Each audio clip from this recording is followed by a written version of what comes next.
اللہ الرحمن الرحیم۔ باب ما جاء فی تعجیل العصر، یہ باب عصر کی نماز میں تعجیل کے بیان میں ہے۔ حدثنا قتیبہ حدثنا اللیث عن ابن شہاب عن عروہ عن عائشہ رضی اللہ تعالی عنہا انہا قالت صلی رسول اللہ صلی اللہ علیہ وسلم العصر والشمس فی حجرتها لم یظہر الفیء من حجرتها۔ امام ابن شہاب زہری عروہ ابن زبیر سے روایت کرتے ہیں، انہوں نے ام المؤمنین عائشہ صدیقہ رضی اللہ تعالی عنہا سے روایت کی۔ ام المؤمنین فرماتی ہیں کہ نبی کریم صلی اللہ علیہ وسلم نے عصر کی نماز پڑھی جبکہ ام المؤمنین کے حجرے میں ابھی دھوپ تھی۔ شمس کا معنی دھوپ۔ لم یظہر الفیء من حجرتها، یعنی سایہ ابھی ام المؤمنین کے حجرے میں پھیلا نہیں تھا، ابھی دھوپ تھی کہ نبی کریم صلی اللہ علیہ وسلم نے عصر کی نماز پڑھ لی۔ اس سے شوافع نے استدلال کیا کہ عصر کا وقت مثل ثانی میں شروع ہو جاتا ہے، اس لیے کہ کمرے میں دھوپ آنے کا مطلب ہے کہ ابھی سورج کافی بلندی پر تھا۔ چنانچہ آپ حضرات یہاں پہ بیٹھے ہیں، جیسے ہی سورج یہاں پر پہنچے گا یہاں دھوپ آنی شروع ہو جائے گی، اور ہاسٹل میں جن کے کمرے اس رخ پر ہیں وہ یہ بتا سکتے ہیں کہ کمرے میں دھوپ کتنے بجے آتی، کتنے بجے آتی ہے دھوپ؟ ہاں 3 بجے آ جاتی ہے؟ کتنے بجے آتی ہے؟ کبھی اس پر توجہ نہیں دی کہ کتنے بجے دھوپ آتی ہے۔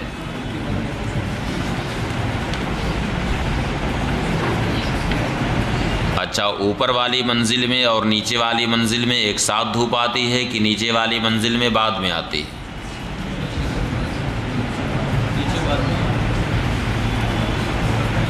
بتائیے، کبھی آپ لوگوں نے اس پر دھیان نہیں دیا کہ کبھی سوچیں کہ دھوپ کتنے بجے آتی؟ حالانکہ غور و فکر کرنا چاہیے کہ نہیں کہ کتنے بجے دھوپ آتی۔ بہرحال اس حدیث سے شافعیہ نے اپنے مذہب پر استدلال کیا ہے کہ مثل ثانی میں عصر کا وقت شروع ہو جاتا ہے، لیکن اس تعلق سے ہمارے علماء احناف نے کہا کہ یہ چیز تو اس وقت ثابت ہوگی جبکہ پہلے یہ معلوم ہو کہ ازواج مطہرات کے حجرات کی اونچائی کتنی تھی، اور خبر استفاضہ سے یہ بات ثابت ہے کہ ازواج مطہرات کے جو حجرات تھے ان کی دیواریں اونچی نہیں تھیں، بلکہ بس قد آدم سے ذرا سی اونچی تھی، زیادہ اونچی دیواریں نہیں تھیں۔ اور اگر دیوار زیادہ اونچی نہ ہو تو ان میں یعنی ان کمروں میں دھوپ اس وقت آئے گی جبکہ سورج کا میلان جانب مغرب بہت زیادہ ہوگا، یعنی سورج جب نیچے آئے گا تبھی ان کمروں میں دھوپ آئے گی۔ جس قدر اونچائی زیادہ ہوگی اتنے ہی جلد وہاں پر دھوپ آئے گی، اور جتنا نیچے رہیں گے، جتنی اونچائی کم رہے گی اتنے ہی دیر میں وہاں پہ دھوپ آئے گی۔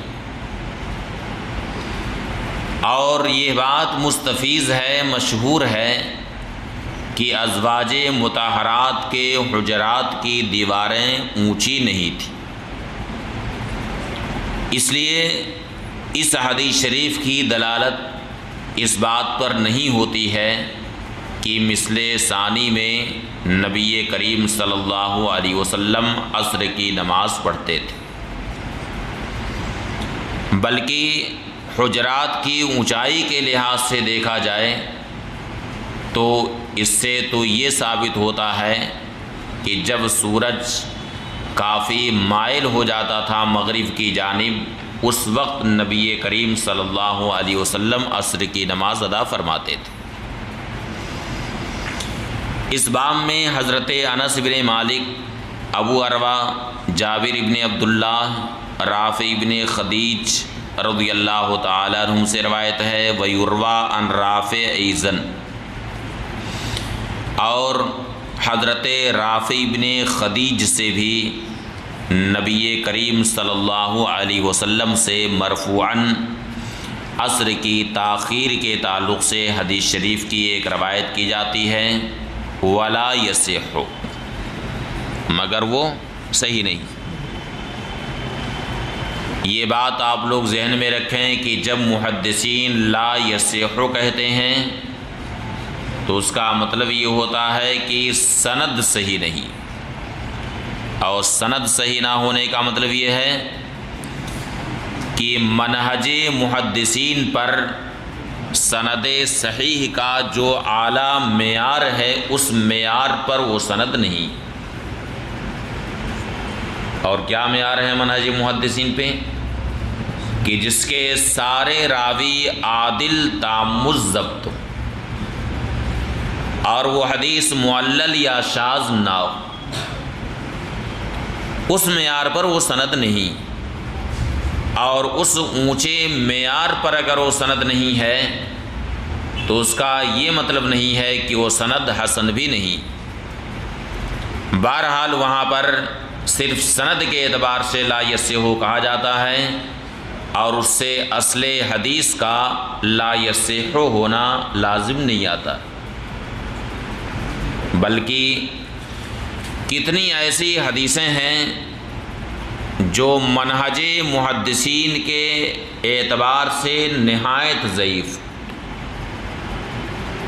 اور ضعیف تو ضعیف موضوع تک محدثین اسے کہہ دیتے ہیں، لیکن صوفیہ کے مراقبات میں وہ حدیث صحت کے اعلیٰ مرتبے پر فائز ہوتی۔ کہاں پہ؟ صوفیہ کے مراقبات میں۔ یہاں وہ مراقبہ نہیں مراد ہے جو آپ لوگ درس گاہ میں بیٹھ کر کے کرتے ہیں، اس کی بہت ساری مثالیں۔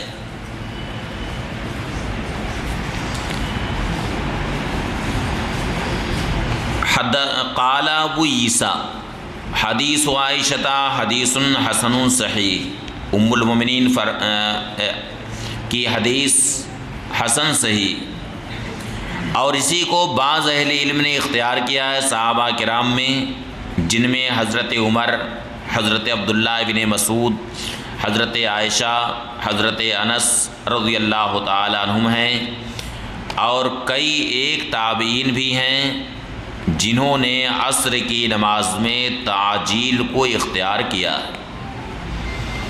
وَكَرِهُ تَأْخِيرَهَا، اور اس میں تاخیر کو مکروہ قرار دیتے ہیں۔ یہ قول ہے امام ابن المبارک امام شافعی، امام احمد بن حنبل اور امام اسحاق ابن راہویہ کا، جبکہ ہمارے نزدیک عصر میں تاخیر یہ افضل، مگر اتنی تاخیر نہ کریں کہ وقت مکروہ بالکل قریب ہو کہ عصر کی نماز سنت کے مطابق ادا نہ ہو سکے۔ حدثنا علی بن حجر حدثنا اسماعیل بن جعفر عن العلاء بن عبد الرحمن انہ دخل علی انس بن مالک فی دارہ بالبصرہ حین انصرف من الظہر۔ علاء ابن عبد الرحمن سے روایت ہے، وہ حضرت انس بن مالک رضی اللہ تعالی عنہ کے پاس گئے ان سے ملاقات کے لیے، ان کے اس گھر پر جو گھر آپ کا بصرہ میں بنا ہوا تھا۔ حین انصرف من الظہر، جس وقت علاء ابن عبد الرحمن ظہر کی نماز سے فارغ ہوئے تھے، یعنی علاء ابن عبد الرحمن ابھی ظہر کی نماز سے فارغ ہوئے، سوچا کہ چلیں حضرت انس ابن مالک سے ان کے گھر پر ملاقات کرائیں۔ اب یہ ظہر پڑھ کے گئے تھے اور ان کے گھر جب پہنچے تو انہوں نے فرمایا قوموا فصلوا العصر، چلو عصر کی نماز پڑھو۔ ابھی ظہر پڑھ کے گئے تھے اور گھر ان کے پہنچے تو کہا کہ عصر کی نماز پڑھو۔ فرماتے ہیں حین انصرف من الظہر، جس وقت کی علاء ابن عبد الرحمن ظہر سے فارغ ہوئے تھے، وَدَارُهُ بِجَنبِ الْمَسْجِدِ، اور حضرت انس کا گھر مسجد کے بغل میں تھا، فقال، تو فرمایا قوموا فصلوا العصر، اٹھو عصر کی نماز پڑھو۔ قال، علاء ابن عبد الرحمن کہتے ہیں فقمنا فصلینا، ہم اٹھے اور ہم نے عصر کی نماز پڑھی۔ فلما انصرفنا، جب ہم نماز سے فارغ ہوئے، قال، تو فرمایا سمعت رسول اللہ صلی اللہ علیہ وسلم یقول، میں نے رسول اکرم صلی اللہ علیہ وسلم سے سنا، ارشاد فرماتے ہیں کہ وہ منافق کی نماز یجلس یرقب الشمس، جو سورج کے انتظار میں بیٹھا رہتا ہے، اس کی طاق میں بیٹھا رہتا ہے، دیکھتا رہتا ہے کہ ابھی تو بہت وقت ہے، ابھی تو سورج کافی بلندی پر ہے، سورج کی طاق میں وہ بیٹھا رہتا، حتی اذا کانت بین قرنی الشیطان، یہاں تک کہ سورج جب شیطان کی دونوں سینگوں کے درمیان ہو جاتا ہے، یعنی غروب کے قریب ہو جاتا ہے، اب یہ اٹھتا، فنقرا اربعا، اور کوے کی طرح سے 4 چونچ مارتا، کوے کی طرح جلدی جلدی 4 چونچ مارتا، لا یذکر اللہ فیہا الا قلیلا، جن میں اللہ کا ذکر بہت کم کرتا۔ تو یہ نماز کس کی نماز ہے؟ منافق کی نماز ہے، جن کی صفت قرآن کریم میں بیان ہوئی، وَإِذَا قَامُوا إِلَى الصَّلَاةِ قَامُوا كُسَالَىٰ، کہ جب نماز کے لیے کھڑے ہوتے ہیں تو سست ہو کر کے کھڑے رہتے ہیں۔ یہ منافق کی صفت بتائی گئی۔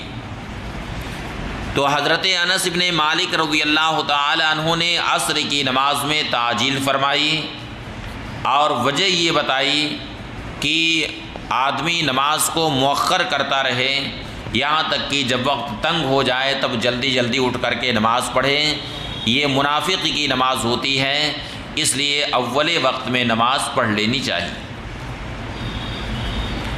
اس سے بھی شوافع استدلال کرتے ہیں کہ عصر کا وقت مثل ثانی میں شروع ہو جاتا، لیکن اس پر کیسے دلیل بنائی جا سکتی؟ اب یہ معلوم نہیں کہ علاء ابن عبد الرحمن نے ظہر کی نماز کب پڑھی، اور پھر علاء ابن عبد الرحمن کے گھر کی دوری حضرت انس کے گھر سے کتنی تھی، ان سب چیزوں کا بیان اس میں نہیں ہے، کوئی بیان اس میں۔ اس لیے جب تک یہ ساری باتیں واضح نہ ہو جائیں اس وقت تک امام شافعی رحمۃ اللہ تعالی علیہ کے مذہب پر اس سے استدلال نہیں کیا جا سکتا۔ قال ابو عیسیٰ، امام ترمذی فرماتے ہیں کہ حدیث حسن صحیح، باب ما جاء فی تاخیر صلاۃ العصر، یہ باب ہے عصر کی نماز مؤخر کرنے کے بیان میں۔ حدثنا علی بن حجر اخبرنا اسماعیل بن علیہ عن ایوب عن ابن ابی ملیکہ عن ام سلمہ قالت کان رسول اللہ صلی اللہ علیہ وسلم اشد تعجیلا للظہر منکم۔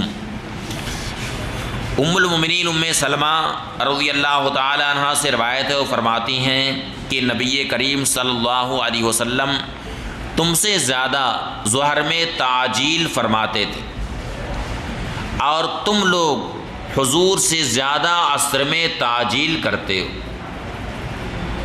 اس سے یہ معلوم ہوا کہ نبی کریم صلی اللہ علیہ وسلم اول وقت میں عصر کی نماز ادا نہیں فرماتے تھے، بلکہ اس میں تاخیر فرماتے تھے، اور یہی مذہب امام ابو حنیفہ رحمۃ اللہ تعالی علیہ کا بھی ہے۔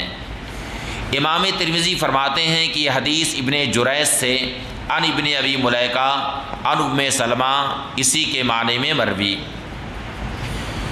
باب ما جاء فی وقت المغرب، یہ باب ہے وقت مغرب کے بیان میں۔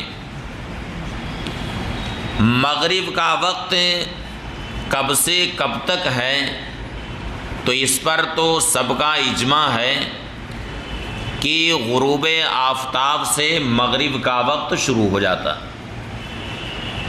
مگر کب تک رہتا ہے یہ مسئلہ مختلف فیہ۔ امام شافعی رحمۃ اللہ تعالی علیہ کا دو قول ہے اس بارے میں۔ ایک قول تو ان کا یہ ہے کہ مغرب کا وقت صرف اتنا ہی رہتا ہے کہ آدمی وضو بنا کر کے 5 رکعت نماز پڑھ سکے، غروب آفتاب کے بعد وضو بنا کر کے 5 رکعت نماز بس پڑھ سکے، اتنے ہی مغرب کا وقت رہتا، اس کے بعد مغرب کا وقت ختم ہو جاتا۔ جبکہ دوسرا قول یہ ہے کہ شفق احمر کے غائب ہونے تک مغرب کا وقت ان کے نزدیک بھی رہتا، یہ دوسرا قول۔ اور علماء شافعیہ اسی قول پر فتویٰ دیتے ہیں، پہلا والا قول مفتابع نہیں۔ امام ابو یوسف اور امام محمد کا بھی مذہب وہی ہے کہ شفق احمر کے غائب ہونے تک، یعنی جب تک شفق احمر غائب نہ ہو مغرب کا وقت باقی رہتا، جبکہ امام ابو حنیفہ رحمۃ اللہ تعالی علیہ فرماتے ہیں کہ شفق ابیض جب تک غائب نہ ہو مغرب کا وقت باقی رہتا۔ اور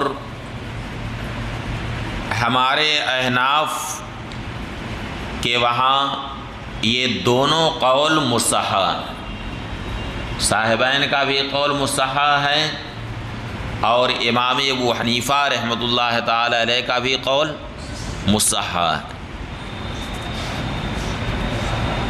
اور جب دو قولوں کی تصحیح میں اختلاف ہوتا ہے، یعنی دونوں قول کو صحیح قرار دیا جاتا ہے، تو اب کس کو مقدم کیا جائے، اس کے لیے بہت سارے اصول اور ضابطے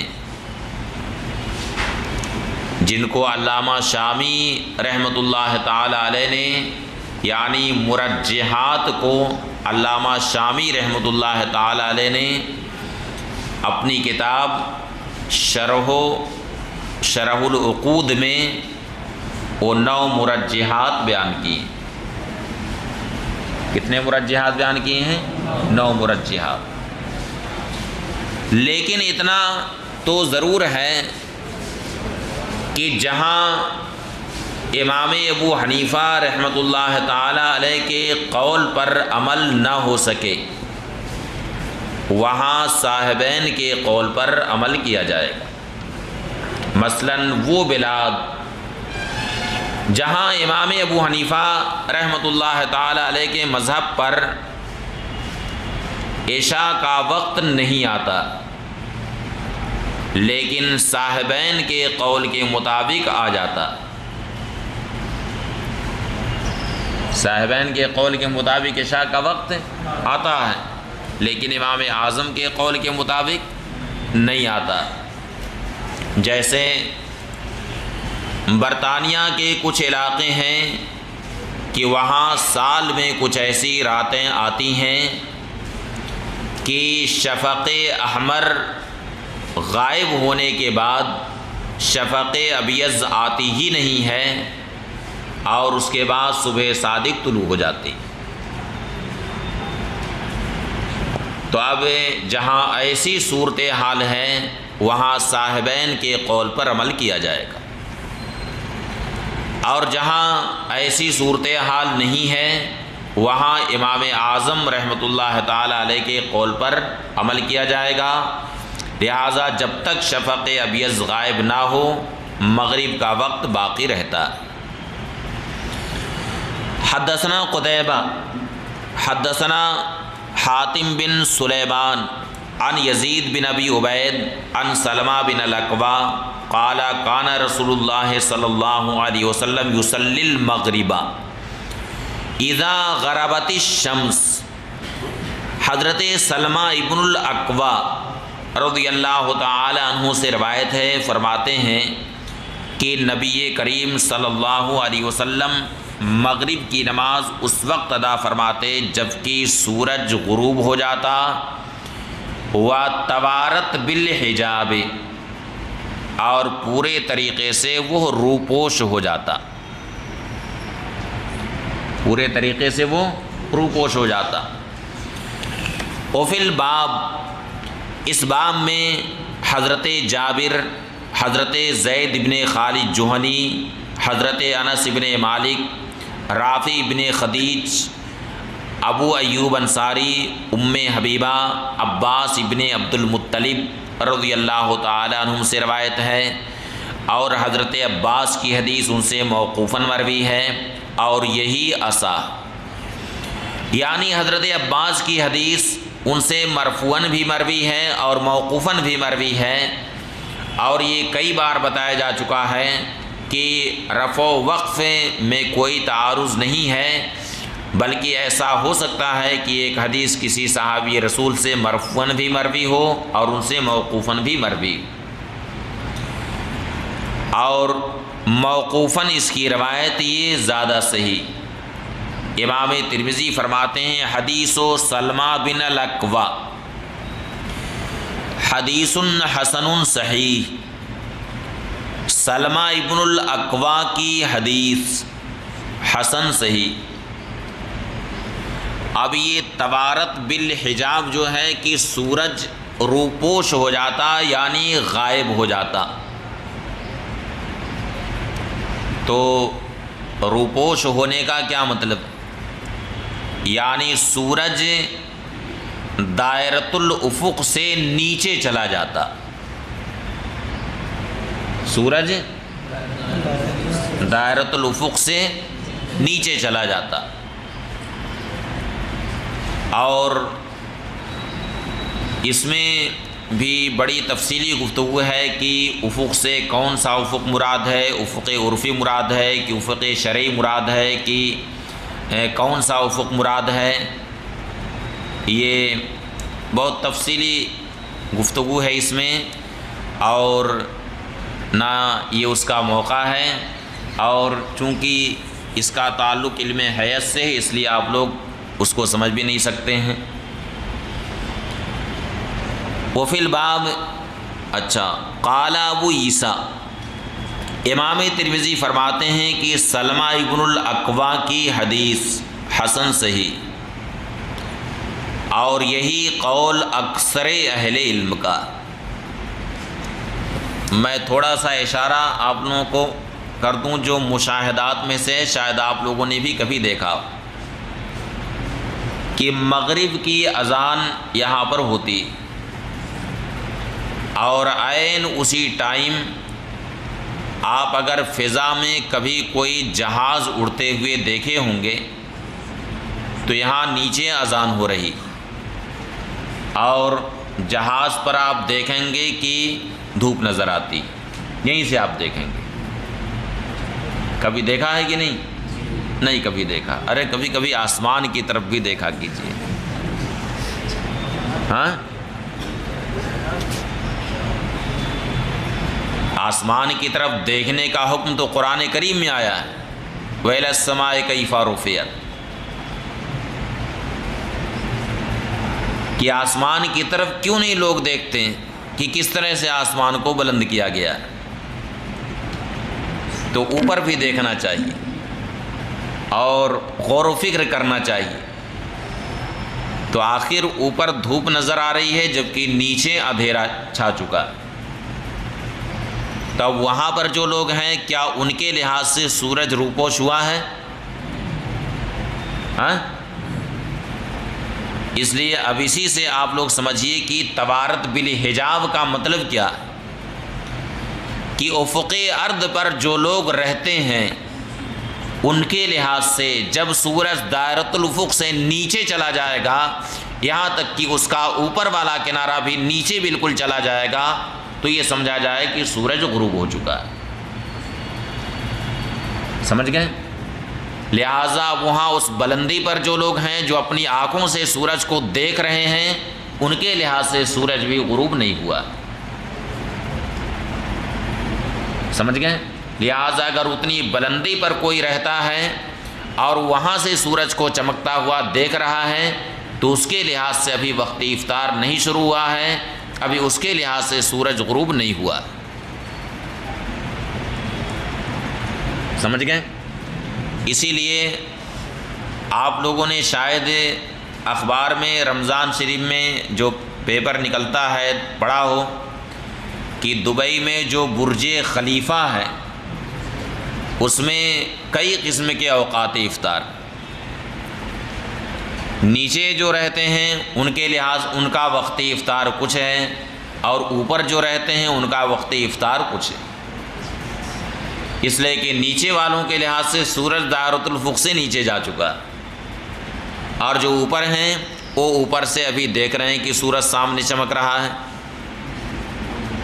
تو ان کے لحاظ سے ابھی افطار کا وقت شروع نہیں ہوا ہے۔ پڑھے ہیں کہ نہیں پڑھے ہیں؟ نہیں پڑھا؟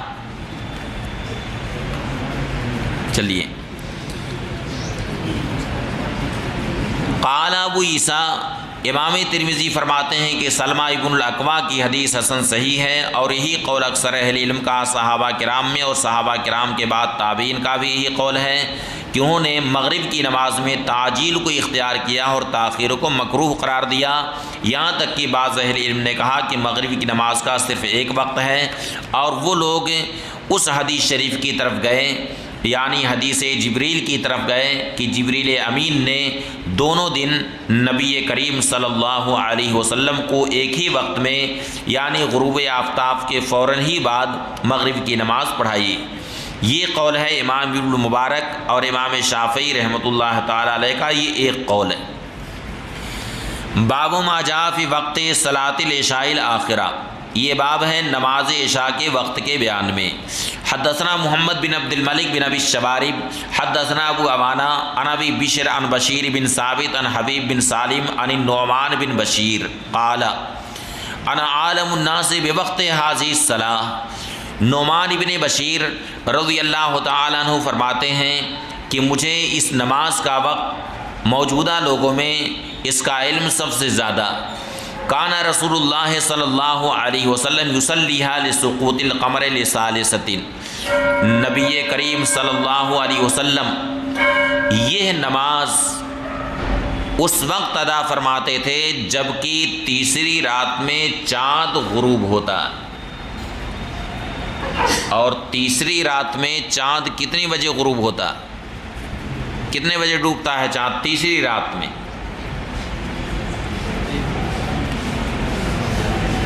پہلی جو رات ہوتی ہے اس میں چاند کی عمر تقریباً 40-45 منٹ ہوتی ہے، اگر 29 کا چاند ہوتا، 30 کا ہے تو اس سے زیادہ ہوتی۔ اسی طرح سے ایک ایک گھنٹہ بڑھاتے چلے جائیے، یعنی ثلث اول میں عشاء کی نماز نبی کریم صلی اللہ علیہ وسلم ادا فرماتے تھے۔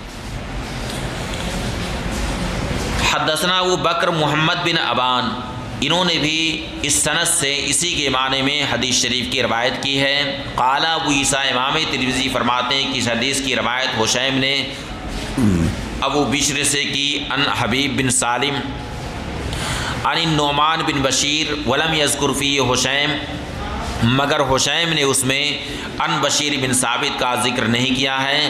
وہ حدیث ابی عوانہ اصح عندنا، اور ابو عوانہ کی حدیث ہمارے نزدیک زیادہ صحیح ہے، اس لیے کہ یزید ابن ہارون نے امام شعبہ سے ان ابی بشر ویسے ہی روایت کی ہے جیسے کہ ابو عوانہ کی روایت ہے، تو ابو عوانہ کی روایت کو شعبہ کی روایت سے تائید حاصل ہو گئی، اس لیے ابو عوانہ کی روایت زیادہ قوی۔ باب ما جاء فی تاخیر العشاء الاخرہ، یہ باب ہے عشاء کی نماز مؤخر کرنے کے بیان میں۔ اخبرنا حناد حدثنا عبدہ عن عبید اللہ بن عمر عن سعید المقبوری عن ابی ہریرہ قال قال رسول اللہ صلی اللہ علیہ وسلم لولا ان اشق علی امتی لامرت من یؤخر العشاء الی ثلث اللیل او نصفہ۔ حضرت ابو ہریرہ رضی اللہ تعالی عنہ فرماتے ہیں کہ رسول اللہ صلی اللہ علیہ وسلم نے ارشاد فرمایا کہ اگر مجھے میری امت پر شاق نہ ہوتا، یعنی ایسا نہ ہوتا کہ میری امت مشقت میں پڑ جائے گی، تو میں ضرور انہیں یہ حکم دیتا کہ عشاء کی نماز ثلث لیل تک یا نصف لیل تک مؤخر کریں۔ اس لیے معلوم ہوا کہ ثلث لیل تک مؤخر کرنا یہ افضل وقت ہے، یعنی جو ثلث اول ہے وہ افضل وقت ہے، اور اس سے زیادہ مؤخر کرنا، اسے امام طحاوی نے فرمایا کہ تاخیر تو جائز ہے لیکن اس میں فضیلت کم ہے۔ اس باب میں حضرت جابر ابن سمرہ، جابر ابن عبداللہ، ابو برزہ اسلمی، عبداللہ ابن عباس، ابو سعید خدری، زید ابن خالد جوہنی اور حضرت عبداللہ ابن عمر رضی اللہ تعالی عنہم سے روایت ہے۔ امام ترمذی فرماتے ہیں کہ حضرت